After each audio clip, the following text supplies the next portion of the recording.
Guillaume Farn, c'est vrai que Laura le disait à l'instant, Mmh.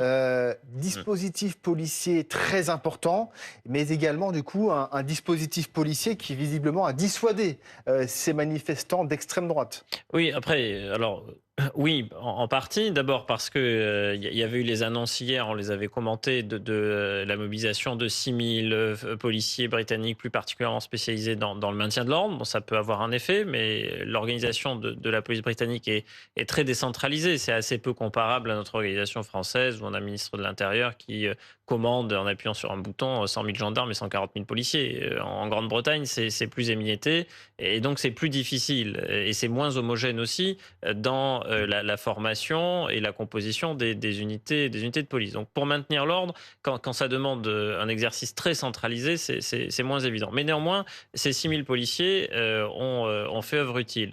Ensuite, vous avez la question de la privation de liberté et des mesures de privation de liberté des principaux émeutiers. Là également, on l'avait dit hier, il y avait l'annonce du ministre de l'Intérieur britannique de libérer en urgence 500 places de prison pour pouvoir, par anticipation, faire en sorte que ceux qui purgeaient des peines sortent plus vite et que ceux qui participaient aux émeutes soient plus rapidement enfermés. Et les privant de l'accès à la rue, ça a évité qu'on ne retrouve le lendemain les gens qui avaient cassé la veille. Tout cela peut être efficace. Néanmoins, là où il y a peut-être une réserve ou un point d'inquiétude, ce sont ces appels passés depuis les réseaux sociaux à s'en prendre spécifiquement à des avocats qui suivent les cas de personnes migrantes, à des associations qui viennent en aide aux migrants. Parce que immédiatement, quand vous avez ce type d'appel, c'est très difficile de protéger simultanément toutes les cibles. Et donc, il peut au dernier moment, et les réseaux sociaux portent une part de responsabilité importante, notamment X dans le cas de la Grande-Bretagne, au dernier moment, des gens qui se donnent rendez-vous, Mmh. qui ont discuté soit sur des applications chiffrées comme Telegram, soit qui ont vu des appels relayés sur X.